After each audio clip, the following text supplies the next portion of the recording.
Namaste. Today I'm going to read Volume 2, Book 2, Rudra Samhita, Part 3, Chapter 5, Meena obtains the boon in the Shiva Puran.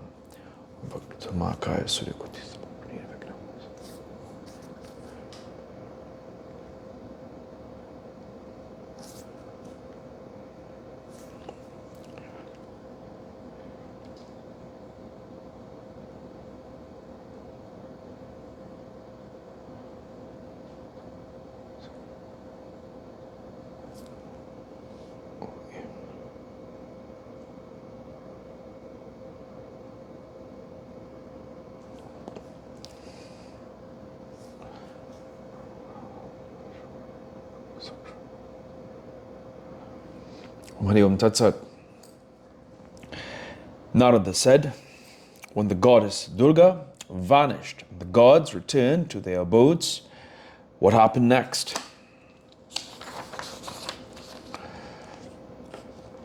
O dear, how did Meena and the Lord of the mountains perform the great penance? How did he beget a daughter of Meena? Please narrate. Brahma said, O best of Brahmins, O most excellent of my sons, listen to that great account. After bowing to Shiva with devotion, I shall narrate that story which increases devotion. When Vishnu and other gods returned after instructing him, the Lord of the mountains and Meena performed a great penance. Meditating on Shiva, Shivani, day and night with devout mind, the couple worshipped them continuously. The beloved of the mountain worshipped the goddess along with Shiva. Joyously, she gave charitable gifts always to the Brahmins for their satisfaction. Desirous of obtaining a child, she worshipped Shiva every day for 27 years, beginning it in the month of March to April. Observing a fast on the 8th day of the lunar fortnight, she made charitable gifts of sweets, offerings of oblation, rice cakes, puddings, and fragrant flowers on the 9th day. She made clay idol of the goddess and worshipped her by offering various things on the banks of the Ganga in Asudi Prastha. On some days, she observed a complete fast. On some days, she observed sacred rites. Some days, wind alone constituted her food, and some days she drank only water. With her mind fixed on Shiva, Shivani, Meena passed 27 years with pleasure and brilliant lustre. At the end of 27 years, Uma, the beloved of Shiva, the mother of the world and identical with the universe, became highly delighted. The goddess Shivani, delighted by her good devotion, appeared in front of Meena in order to bless her. Appearing to her in a form of divine limbs through a lustrous zone, she smilingly said to Meena. The goddess said, O beloved of the mountain, I am delighted by your penance. O chaste lady, tell me what you desire in your mind. O Meena, whatever is desired by you by penance, sacred rites, and ecstatic contemplation, I shall grant you, and that too, whenever you wish for it. Then, seeing the goddess in her presence, Meena bowed and spoke these words. Meena said, O goddess, your form has been perceived by me directly just now. I wish to eulogize you.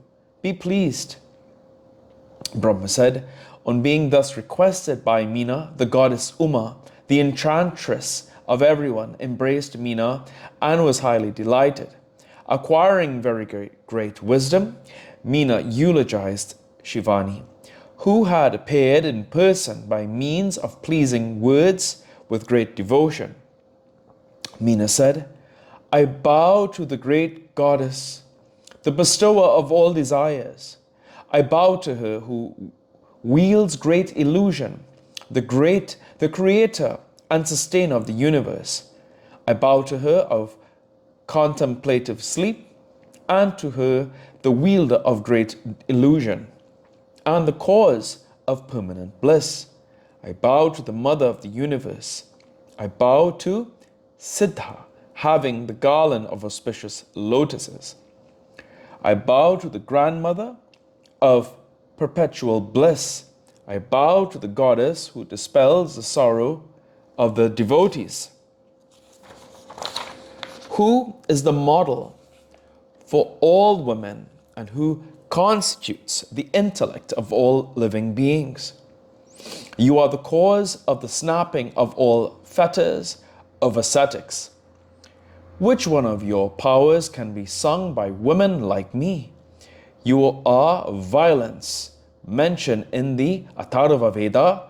You, of such powerful means, fulfill my desire.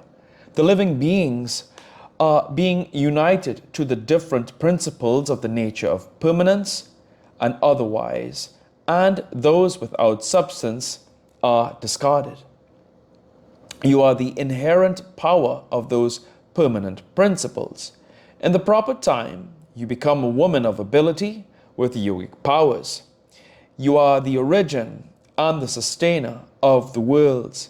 You are the eternal Prakriti, the great by whom even the Brahman is brought under control. O you of noble nature, O mother, be pleased with me. You are the great power latent in fire. You are the burning power of the sun's rays. You are the pleasing power of the extensive moonlight. O goddess, I bow to you.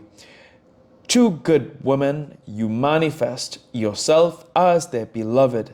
To persons of perfect self-control and sublimation, you manifest yourself as eternal. To the entire universe, you manifest as desire. As a Vishnu, you are the Maya. So you are of Shiva. You assume different forms as you please for the purpose of creation, sustenance, and annihilation, and give birth to the bodies of Brahma, Vishnu, and Shiva. You of such potentiality, be pleased. Obeisance to you again.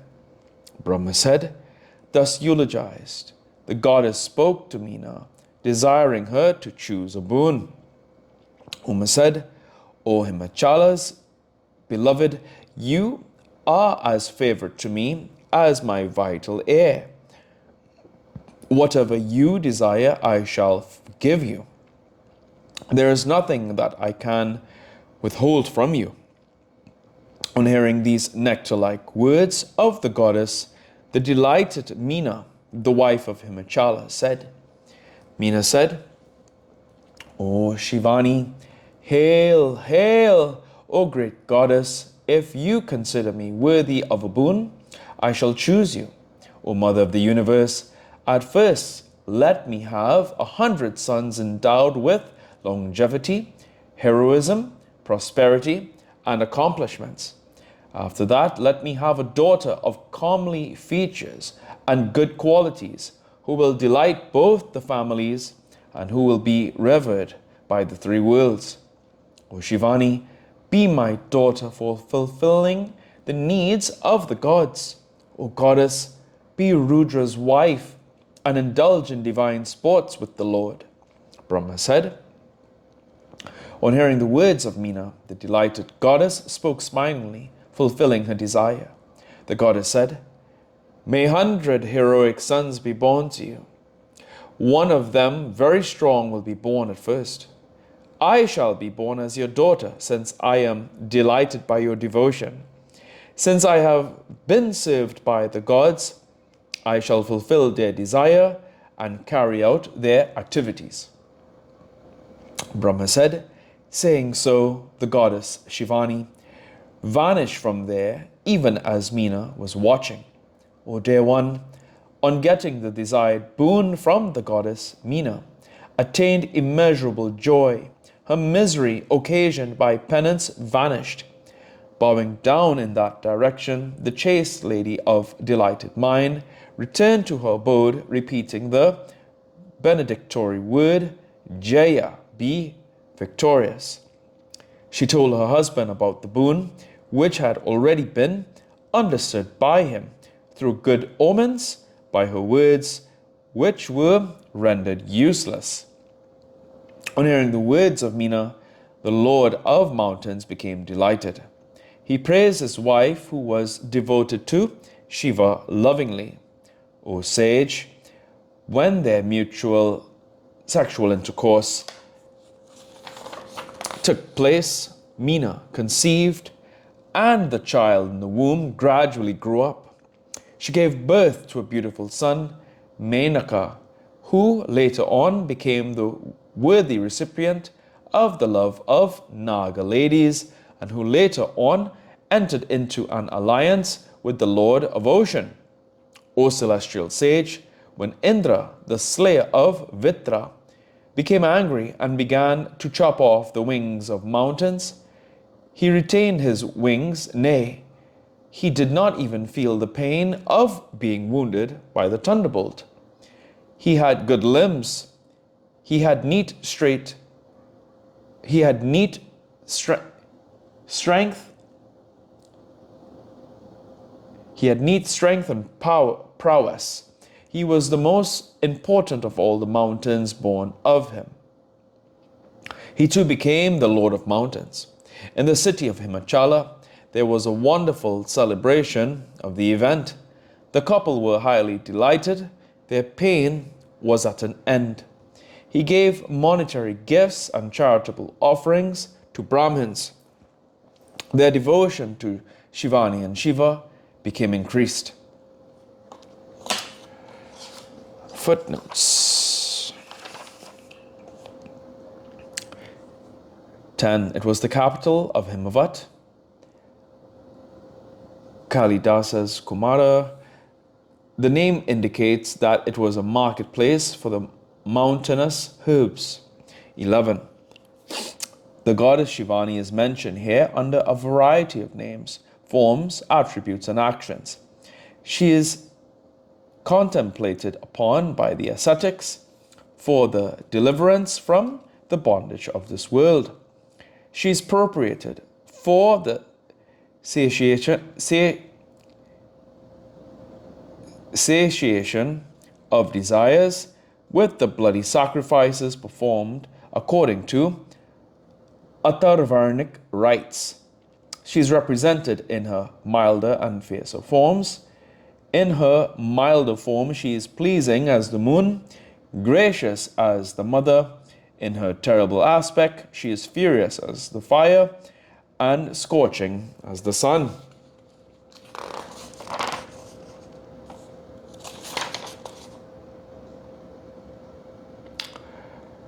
And there's one more.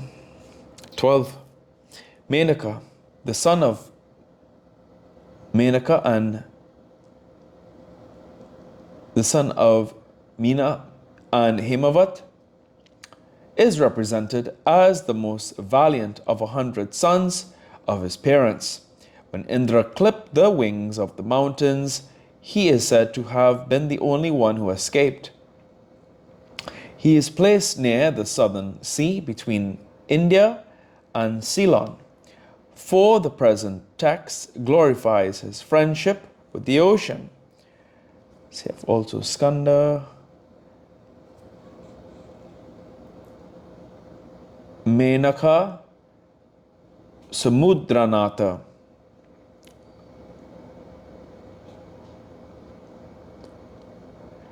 Samudranta.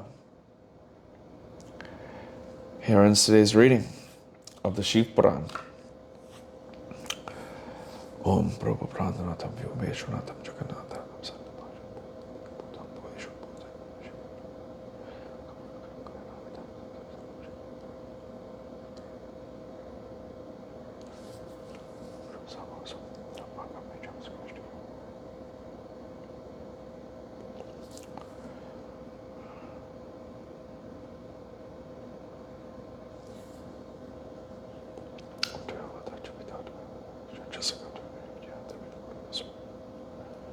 Hariom Tat Sat.